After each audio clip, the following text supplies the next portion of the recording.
환자들을 국가에서 어떻게 책임을 질 것이냐, 이게 하나의 큰 문제가 되는 시점이 오고 있는 것 같아요. 의료 환경이랑 의료 서비스가 좋아지다 보니까 성인기까지 키우는 거는 어느 정도 됐어요. 더 나이가 들었을 때 부모님들도 계속 할 수는 없잖아요. 안녕하세요. 저는 서울 아산병원 의학유전학센터 이범희 교수입니다.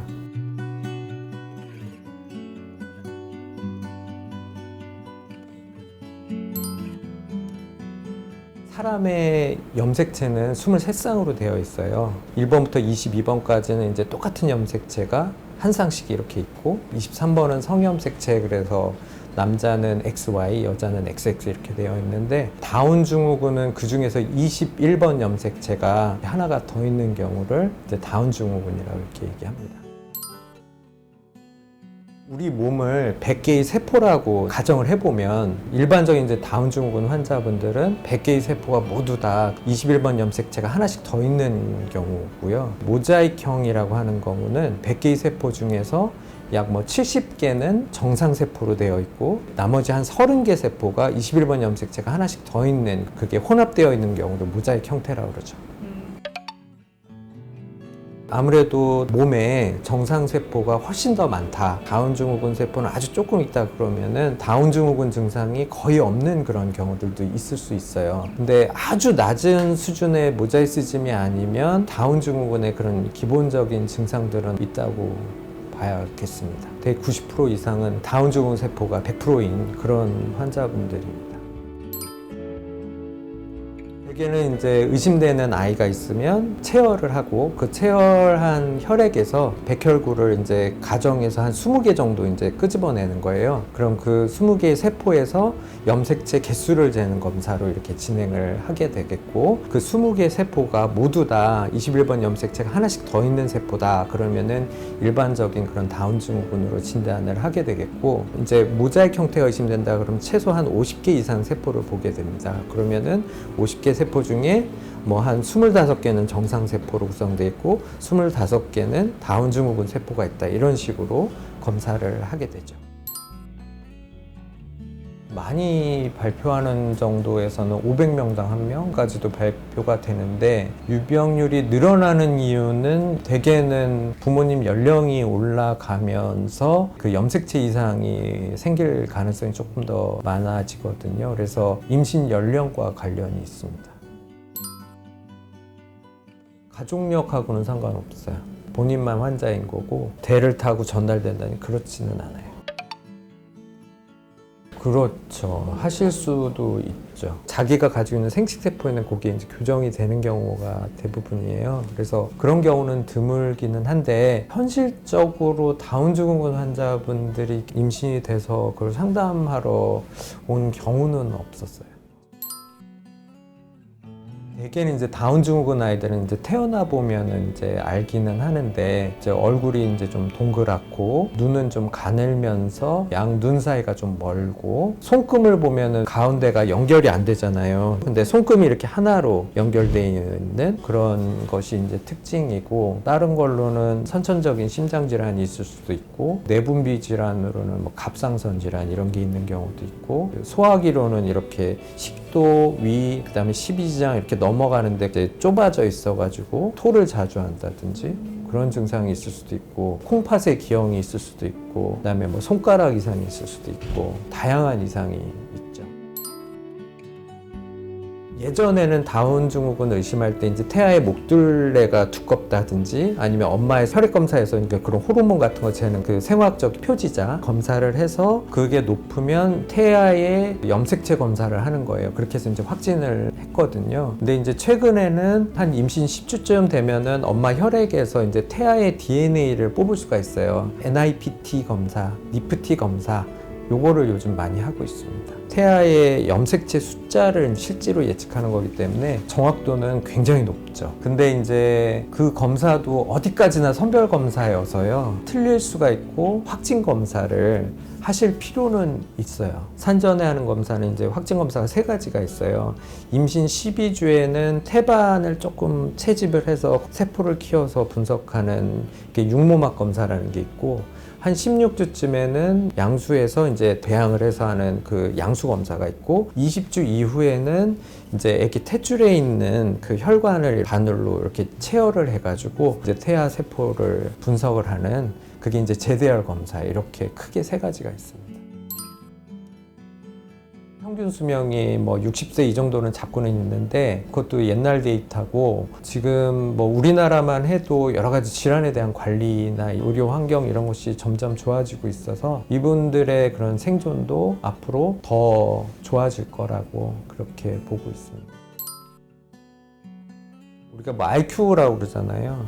그러면 이제 50 넘는 분들은 별로 없어요. 그러다 보니까 고차원적인 그런 업무 프로세스가 필요한 직업을 얻는 경우는 좀 어렵고 대개는 이제 간단한 아르바이트나 업무를 하는 분들은 종종은 있고요. 이제 보면은 그래도 독립적으로 직업 생활도 하고 있고 그 영화배우로 활동하고 있는 환자분들도 있어요. 그래서 다 제각기 다른 것 같아요. 그 태어났을 때 얼마나 이제 교육을 잘 받고 재활 치료도 잘 하고 그런 학습 교육도 잘 하느냐가 굉장히 중요한 것 같아요. 다운증후군 같은 경우에 다학제 진료가 굉장히 필요한 질환 중에 하나예요. 그래서 처음에 이제 이 다운증후군 아이가 오면 심장에 문제가 있는지, 뭐 뇌에 문제가 있는지, 뭐 콩팥이나 뭐 이런 데 이상이 있는지 검사하고 백혈구 수치가 괜찮은지 갑상선은 괜찮은지 이런 것들을 먼저 스크린ing하고 필요한 조치를 하고 그 다음부터는 이제 정기 검진이에요. 안과도 정기적으로 가는 게 좋고 청력 검사도 정기적으로 가는 게 좋고 조금 더 큰 다음에는 치과도 봐야 될 부분이 많아요. 이 다운증후군 같은 경우는 성인병도 좀 빨리 와요. 비만도 좀 빨리 오고 뭐 고지혈증, 고연산혈증 뭐 이런 게 좀 빨리 오거든요. 그래서 한 청소년기만 돼도 체중 조절도 좀 확실히 하라고 말씀드리고 있고 그 다음에 재활치료도 돌전에 미리 가서 집에서 케어하시면서 해줄 수 있는 게 뭔지 조기에 뭐 이런 재활치료 할 수 있는 게 뭔지 이런 거를 좀 배우고요. 특히 이런 재활이나 이런 것들은 빠른 연령에 할수록 뇌가 발달하는 시기이기 때문에 다운증후군 아이들이 발달할 수 있는 그런 능력을 더 이렇게 극대화시킬 수가 있는 거죠. 심장이 그렇죠. 한 반 정도가 심장에 문제가 있습니다. 그게 이제 단순한 게 아니고 수술도 여러 번 해야 되고 아이들이 고생을 많이 하는 것 같고 그런 게 없으면 뭐 중환자실 입원도 한 번도 안 하고 뭐 병원 입원도 거의 안 하고 이렇게 잘 지내는 아이들도 많이 있습니다. 일단은 가까이는 산정특례 제도라는 게 있어요. 산정특례는 뭐 염색체 검사 이런 게 있으면 등록이 가능하고요. 진료비에 본인 부담금을 10%로 감액해주는 그런 제도거든요. 그 다음에 여러 가지 재활 프로그램에서 받을 수 있는 그런 지원도 있고 또 이제 경제적 형편이 어려운 분들은 보건소 가면 또 의료비 지원 같은 거 받을 수 있는 그런 것도 있는 것으로 알고 있어요. 우리가 유전질환 그러면은 뭐 유전자 질환이 있고 염색체 질환이 있는데 그 유전자에서 돌연변이 하나가 생겼을 때 유전질환이 생기는 거거든요. 그러니까 유전자 이상에 의한 유전질환 같은 경우에는 그 원인 유전자의 돌연변이 하나를 고치기 위한 노력들이 이루어지고 있어요. 그래서 소위 말하는 뭐 유전자 치료니 이런 것들은 그런 질환들이 이제 대상이 되는 건데 다운증후군 같은 경우는 그 유전자의 하나가 아니라 이 몇천 개가 있는 그 염색체 하나가 더 있는 거니까 훨씬 더 이걸 근본적인 치료가 이제 쉽지는 않죠. 그런데 꼭 그거를 이제 하나 더 있는 걸 없애는 쪽이 아니라 부족한 물질이나 이런 거를 뭐 약품으로 준다든지 어떤 성분이 다운증후군 환자분들한테 줬을 때 인지나 이런 것이 좀 향상되더라. 이런 게 이제 뭐 연구 결과로 하나 나와가지고 좀 더 현실적으로 가능한 그런 게 될 것 같고 그 다음에는 관리 측면인 거죠. 연구자들이 그런 분들이 있는 걸로는 알고 있어요. 근데 아직까지는 좀 더 시간이 필요할 것 같습니다.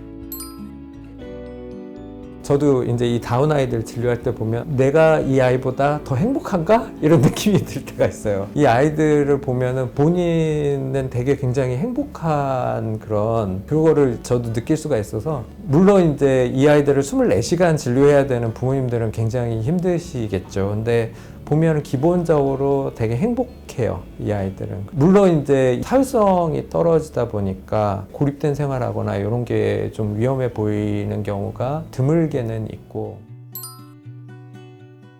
물론 이제 다운 증후군 환자분들이 이제 감염이나 이런 데 취약하기는 해요. 감염 걸리면 이제 좀 심하게 걸릴 수도 있고, 그런데 코로나 시기 한 2년 정도 본 바로는 크게 문제된 분들이 있지는 않았어요.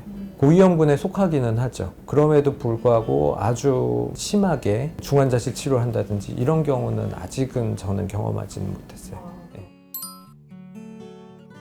임신한 상황에서 진단이 된 상태에서 굉장히 어려운 결정을 하기가 굉장히 힘들어하는 분들도 있어요. 그래서 그런 분들에게 이제 뭐를 강요할 수도 없고, 뭐 나라에서 이런저런 지원이 된다고는 하지만 부모님들이 이 아이를 거의 평생 이제 관리를 해야 되는 그런 상황이다 보니까 부모님들이 많이 힘들어 하기는 하시죠. 근데 이제 저희가 태어난 아이들을 보면은 생각보다 잘 지내는 아이들이 굉장히 많아요. 심장기형이나 이런 게 막 수술할 정도의 문제가 없고 이런 아이들은 되게 그냥 병원 입원도 안 하고 몇 달마다 한 번씩 보는 게 전부인 그런 아이들이 많거든요. 저는 이제 앞으로 또 우리 사회가 가지고 있는 문제가 뭐냐면, 아무래도 우리가 이런 의료 환경이랑 의료 서비스가 좋아지다 보니까 이 아이들을 성인기까지 키우는 거는 어느 정도 됐어요. 그러면 이제 더 나이가 들었을 때 부모님들도 계속 할 수는 없잖아요. 그러면은 혹시 이제 내가 이 세상을 떠나면 이 아이들은 누가 보살펴 줘야 되나? 이게 하나의 큰 문제가 되는 시점이 오고 있는 것 같아요.